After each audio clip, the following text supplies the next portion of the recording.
وكل مجاهد لله بأهل البدر يا الله. Semuanya hidup ini mesti karena Allah. A'udzubillahi minasyaitonir rajim. Innal ladzina qalu rabbuna Allah. Orang-orang yang berkata Rabbku Allah. Ayat itu tidak mengatakan innal ladzina qalu ilahi Allah. Ilahi yang aku sembah Allah. Tapi dia katakan innal ladzina qalu Rabb. Tiga makna Rabb. Rabb dia yang mencipta aku. Rabb dia yang mengatur hidupku. Rabb dia yang memberi aku rezeki. Makanya di awal Al-Fatihah dalam sholat kita baca Alhamdulillahi Rabbil Alamin. Orang yang diganggu jin, setan, tukang santet, dukun, Qul a'udzu bi Rabbin nas. Qul a'udzu bi Rabbil falaq. Maka ketika hidup terasa sempit, katakanlah ya Rabb. Ya Rabb. Ketika saudara kita meninggal dunia sampai ajalnya dicabut Allah, ruhnya kembali kepada Allah, maka kita berkata ya Rabb. Idza dhaqat 'alaika dunya, kalau dunia terasa sempit, katakan ya Rabb. Datang seorang yang sedang galau gundah gulana dengan hidup, mengadu kepada Imam Al-Hasan Al-Basri. Aku risau dengan hidup ini wahai Imam Al-Hasan Al-Basri. Apa kata beliau? Umur sudah ditetapkan Allah. Bukankah umurmu sudah ditetapkan Allah? Betul. Kenapa engkau risau?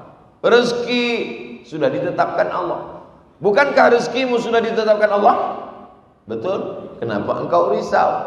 Tidak ada satupun yang terjadi di dunia ini di luar dari kuasa dan kehendak Allah. Bukankah semua yang terjadi, ranting yang patah, daun yang jatuh, bumi yang kering dan basah, sudah ditetapkan Allah?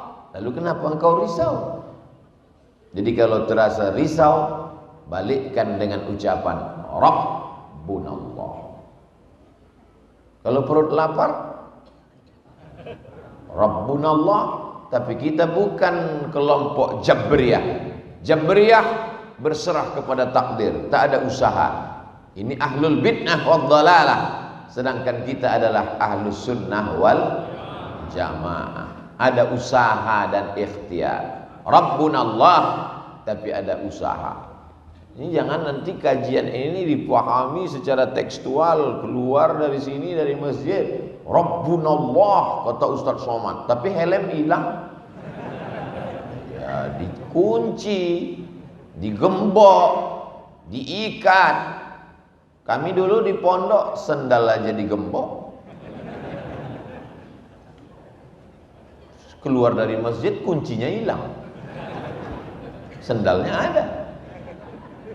Rabb, Allah menyuruh kita berusaha dan berikhtiar. Innal ladzina qalu rabbunallah. Oh, kami sudah ngaji dengan Ustaz Abdul Somad, kita mesti berani berkata Rabbunallah, maka takut dan cemas kita akan hilang. Idhuma fil ghar, ketika mereka berdua berada di dalam gua. Idhuma fil ghar, ketika dia Nabi Muhammad SAW berdua di dalam gua. Kata, baru mati lampu aja udah cemas. Baru dikaji Rabbunallah, begitu mati lampu langsung mestinya Rabbunallah. Kalau mikrofon mati baru Ustaz cemas. Innal ladzina qalu Rabbunallah idhuma fil ghari, ketika dia berdua di dalam gua bersama sahabatnya. Idh yaqulu li sahibihi, dia berkata kepada sahabatnya, la tahzan innallaha ma'ana.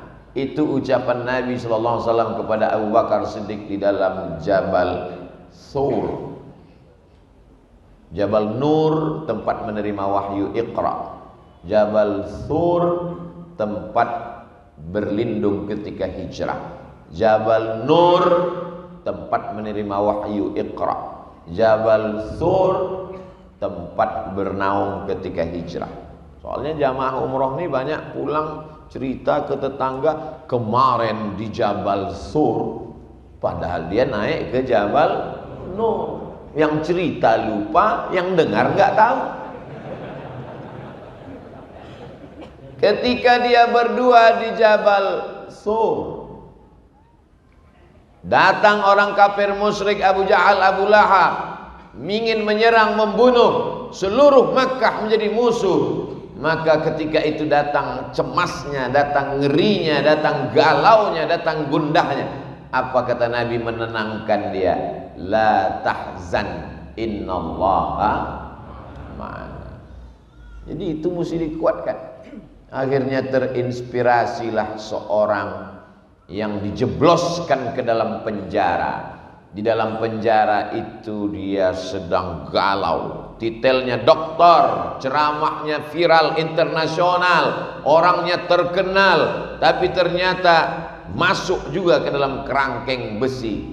Maka dalam masa-masa sulit itu dia menenangkan hatinya. Apa kata dia? La tahzan, wahai hatiku, wahai diriku, jangan kau sedih, jangan kau galau, jangan kau gundah gulana. Innallaha ma'ana, Allah bersama kita. Perenungan-perenungan dia di dalam penjara itu dituliskannya menjadi satu buku. Keluarlah buku berjudul La Tahzan, diterjemahkan Don't Be Sad, Dr. Aid Al-Qarni.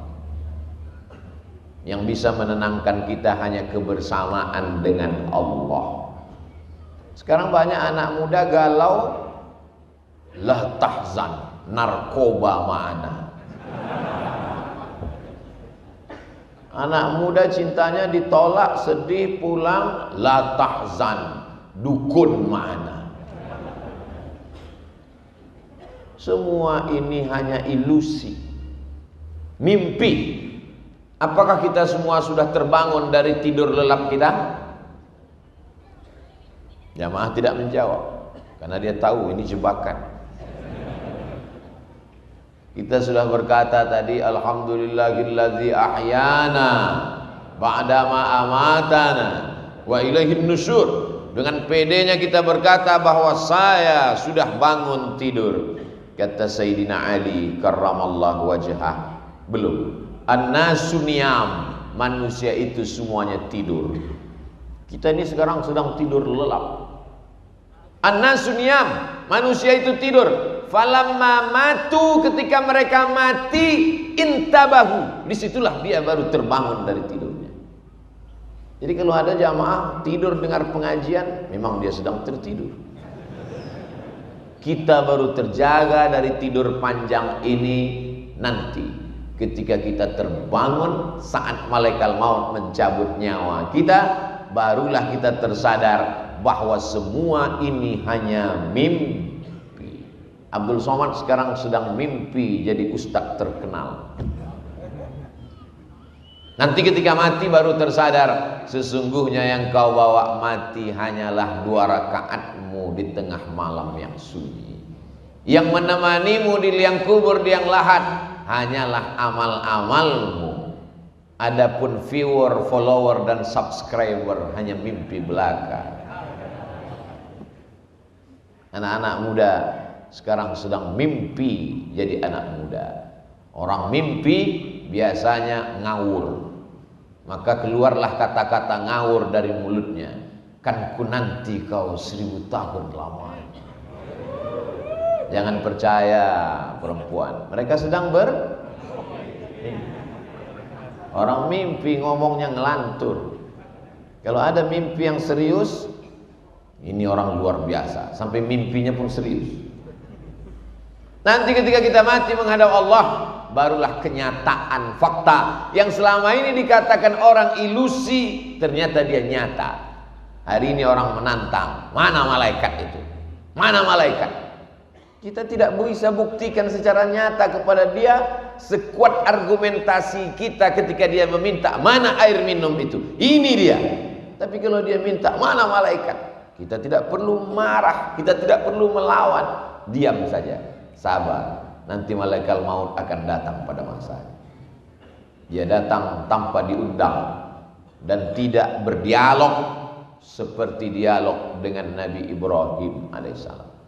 Beda dengan Nabi Ibrahim, gelarnya Khalilullah, kekasih yang dekat dengan Allah. Assalamualaikum. Waalaikumsalam. Man anta, kata Nabi Ibrahim. Malakul maut. Who are you? Siapa engkau? Malaikat maut. Malaikat maut datang ke rumah Nabi Ibrahim alaihissalam. Madza turidu? What do you want? Kumaha? Nama? Kamu mau apa, malaikat maut? Aqbidu ruhak. Aku mau mencabut nyawa. Apa kata Nabi Ibrahim? Hal yaqbidu khalilun khalilahu? Apakah ada seorang kekasih yang tega menyakiti kekasihnya? Apakah ada kekasih yang mau mencabut nyawa kekasihnya? Kata Ibrahim alaihissalam. Apa kata malaikat maut? Hal yakrahu khalilun liqa'a khalilihi? Adakah kekasih yang tidak mau berjumpa dengan kekasihnya? Jangan kalian jadikan update status. Sesungguhnya kehidupan yang indah hanyalah kehidupan bersama dengan Allah. Walaupun seluruh Makkah membencimu, walaupun harta bendamu tinggal, walaupun rumahmu dimasuki orang, walaupun nyawamu hampir melayang, tapi kalau kau bersama dengan Allah, maka semuanya menjadi indah.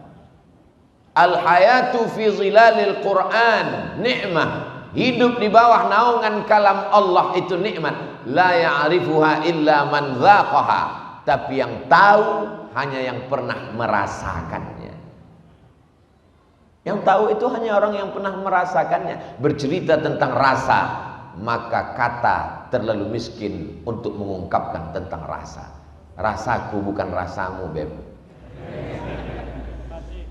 Untuk menceritakan rasa kopi aja kita susah. Untuk menceritakan, susah untuk meyakinkan bahwa bunga itu harum. Karena lalat menganggap tong sampah lebih wangi daripada bunga. Bagaimana kita mau merasakan nikmatnya sholat subuh berjamaah itu indah? Orang dia bangunnya jam 8 pagi. Diundanglah saya oleh Gubernur Jawa Barat yang dulu, Kang Aher. Dia siapkan kopi. Ustadz Somad, ini kopi terbaik, sudah ikut musabakoh kopi internasional.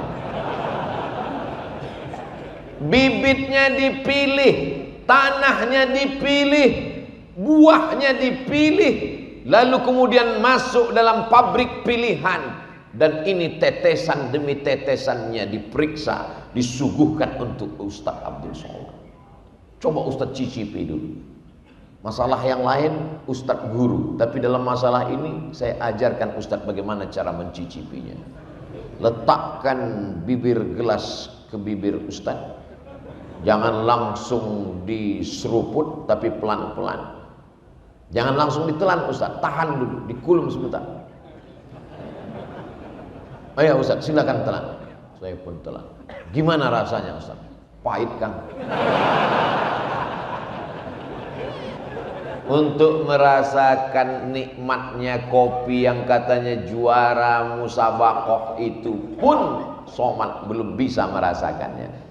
Apalagi merasakan kebersamaan dengan Allah. Jadi apa? Perlu proses latihan. Subuh dilatih. Tahiyatul masjid dulu. Inna salati wa nusuki wa mahyaya wa mamati lillah. Qabliyah subuh. Inna salati wa nusuki wa mahyaya wa mamati lillah. Salat subuh. Inna salati wa nusuki wa mahyaya wa mamati lillah. 3 kali tergores dalam hati, 3 kali tercetus di pikiran, 3 kali terucap di mulut, PD pun datang. Inna salati wa nusuki wa mahyaya wa mamati lillah. Diuji. Kalau sudah diucapkan, diuji. dalam masjid besar Allah itu. Inna salati wa nusuki wa wahyaya wa mamati lillah. Keluar masjid hilang sendal. Hilang. Berarti kebersamaan dengan Allahnya masih temporer, limited.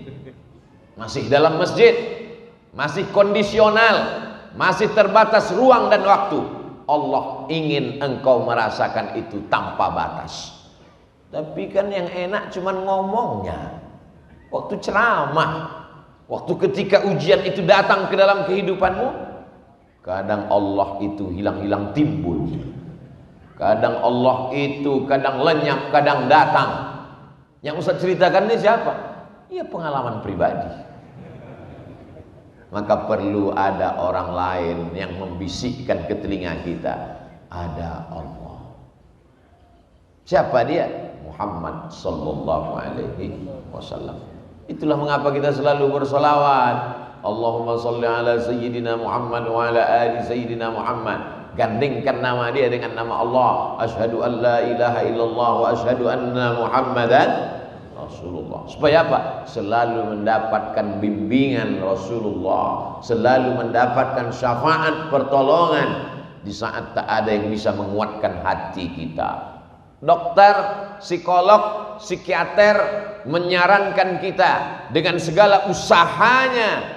Beliau kuliah di fakultas kedokteran, fakultas psikologi, dengan ilmu-ilmu mereka memberikan kita kekuatan. Bapak mesti kuat, ibu mesti tegar menghadapi ini semua. Ini adalah ujian hidup. Silakan makan ini 3 kali setelah makan, ini sebelum makan, ini sedang makan, ini sebelum tidur, ini setelah tidur. Membaca resep itu bertambah berat beban hidup. Akhirnya setelah obat dimakan, bawaannya tidur saja. Ketika tidur datang, masalahnya hilang. Ketika mata terbuka, masalahnya datang lagi. Makan lagi, tidur lagi, makan lagi. Apa guna hidup kalau cuma tidur? Bagus mati. Angkat tangan, katakan Allah. Innalladzina qalu rabbuna Allahu Akbar. Besar ujian hidup ini. Allah Maha Besar. Allahu Akbar kabira. Selama ini kau dipuji orang, sekarang tidak dipuji lagi. Selama ini kau dimuliakan orang, sekarang tidak dimuliakan lagi. Dulu masih ada mobil dinas, sekarang sudah ditarik. Dulu masih ada supir, sekarang nyetir sendiri. Dulu kemana-mana disambut dengan baleho, umbul-umbul, gambar besar, tola'al badru alaina. Sekarang tidak diperdulikan orang. Kembalikan kepada Allah. Walhamdulillahi katsir. Hiya di situ dianggapnya hiya perempuan. Wajahtu wajhiya, aku hadapkan wajahku, bukan ke wajah dia. Wajahtu, aku hadapkan wajahku. Kenapa wajah? Kenapa tidak dikatakan badan? Karena kalau sudah wajahnya menghadap, maka badan dan hatinya insya Allah ikut menghadap. Ini jamaah, ini kan wajahnya. Ja'a wajhu qaumin, wajah kaum itu sudah datang.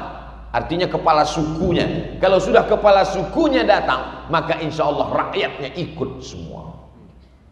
Orang kalau pas foto itu yang diambil apanya? Wajahnya. Pernah nggak ngelihat paspor yang diambil dadanya? Mentang-mentang dia ikut bodyguard, bodyguard pula, binaraga, lalu dia ambil, Pak, kita mau ambil KTP, ambil wajahnya ya, jangan, saya mau menunjukkan otot saya. Wajah, karena wajah mewakili yang lain.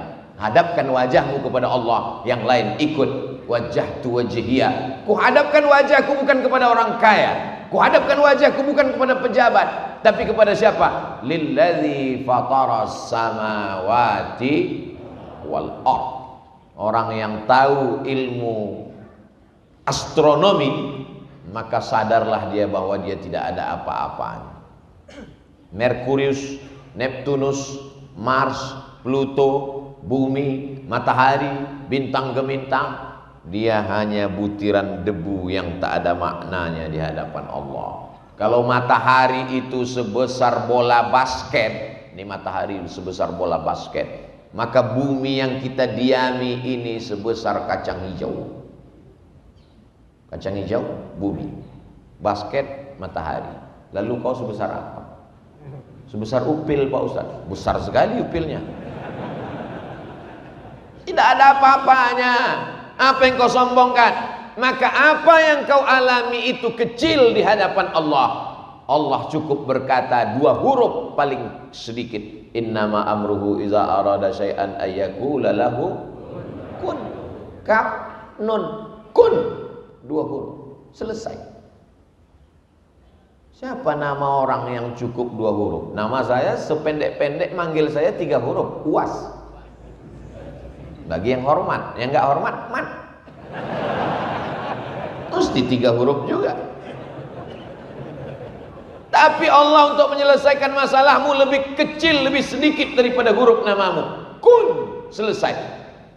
Ngomong aja. Kalau memang Allah itu ada, kalau memang dia mudah menghilangkan masalah saya, kenapa sampai sekarang masalah saya tidak selesai?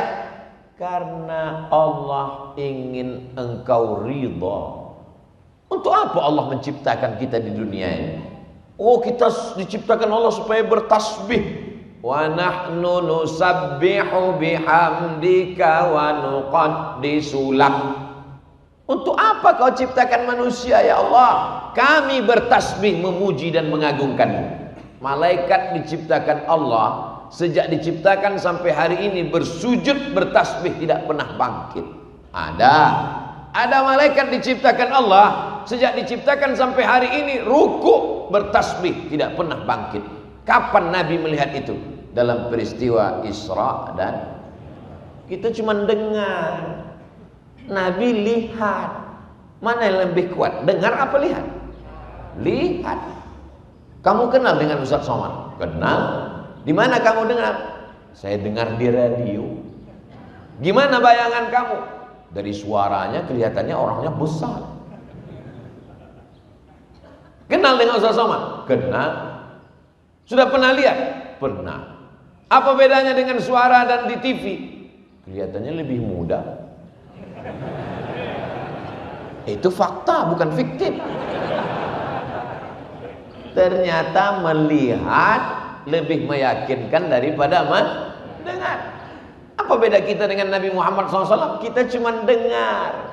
Nabi Muhammad melihat. Subhanalladzi asra bi'abdihi laylan minal masjidil haram ilal masjidil aqsa alladzi barakna haulahu linuriyahu, supaya kami memperlihatkannya.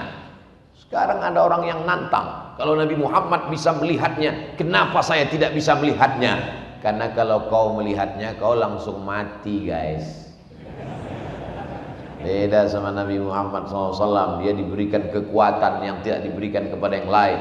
Di antara semua manusia ada yang dipilih jadi nabi. Di antara yang nabi ada yang dipilih jadi rasul. Di antara yang rasul ada yang dipilih ulul azmi. Di antara ulul azmi itu dipilih dia, imamnya para nabi, Sayyidina wa Maulana wa Syafi'ina Muhammad sallallahu alaihi wasallam. Nabi Musa mau melihat buktinya di atas bukit Tursina. Tunjukkan kepadaku ya Allah, mana kekuasaanmu? Kata Allah, lihat bukit Tursina. Falamma tajalla rabbuhu lil jabali ja'alahu dakka. Begitu Allah menunjukkan kuasanya ke atas bukit Tursina, pingsan Nabi Musa. Padahal Nabi Musa kekuatannya 30 laki-laki yang gagah perkasa. Ketika Nabi Musa terusir dari istana Fir'aun, dia keluar, dia lihat ada orang ngantri panjang, ada sumur. Ternyata sumur itu tertimpa batu besar, tertutup, sehingga orang ngantri 30 orang Bani Israel yang kuat-kuat mendorong batu itu, tak ada yang bisa. Nabi Musa datang, dia dorong sedikit, terbuka pintu. Dia lihat ada perempuan yang ngantri di ujung, dia panggil, ladies first. 2 perempuan anak Syuaib menunjukkan tenaga Nabi Musa yang kuat. Tapi begitu dia melihat tajalli Allah di atas bukit Tursina, apa yang terjadi? Pingsan Nabi Musa. Setelah dia sadar dari pingsannya, falamma afaqa, ketika dia terbangun dari pingsannya, qala, dia berkata, tubtu, tobat. Aku enggak mau lagi minta ya Allah. Ini letoy, lemah, lesu, lunglai. Mana Allah? Tunjukkan kuasanya. Begitu selesai ngomong, langsung kepleset masuk parit. Mana Tuhan itu? Begitu selesai, langsung ditangkap polisi. Kesombongan, keangkuhan. Jadi sesungguhnya Allah ciptakan kita ini untuk apa? Supaya kita ridha menerima ketetapan Allah. Itu puncak daripada iman adalah ridha. Orang sekarang nyebutnya ikhlas. Ya udahlah, kita ikhlaskan aja. Bukan ikhlas. Salat karena Allah ikhlas. Bangun masjid karena Allah ikhlas. Nolong fakir miskin karena Allah ikhlas. Tapi berlapang dada menerima ketetapan Allah namanya ridha. Bapak Ibu, marilah kita ridha menerima takdir Allah. Amin. Ada satu ibu-ibu diam aja. Loh, ibu enggak minta amin. Saya sudah dapat ridha. Siapa? Suami saya namanya Pak Ridho. Makanya subuh kita berkata raditu billahi Rabb. Tidak dikatakan raditu billahi ilaha. Aku ridha Allah sebagai sembahanku. Tidak. Raditu billahi Rabb. Aku ridha dia yang menciptakan aku. Aku ridha dia yang memberi aku rezeki. Dan aku ridha dia yang mengatur segala kehidupanku. Maka ikutilah aturan Allah. Jangan ikuti aturan yang lain. Kalau Allah katakan ini haram, haram.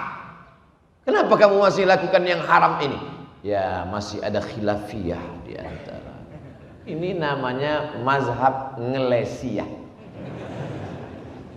Puncaknya nanti di atas itu ada lagi namanya mazhab ngawuriyah. Sedangkan kita disuruh ridha menerima ketetapan Allah. Maka yang keluar dari mulut kita adalah innalladzina qalu rabbunallah. Itu pangkal pertama. Awal perjalanan hidup ini mesti diawali dengan rabbunallah.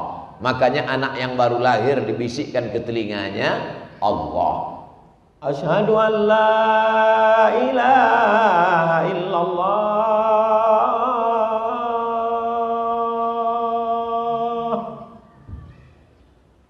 Yang belum menikah latihan azan dari sekarang.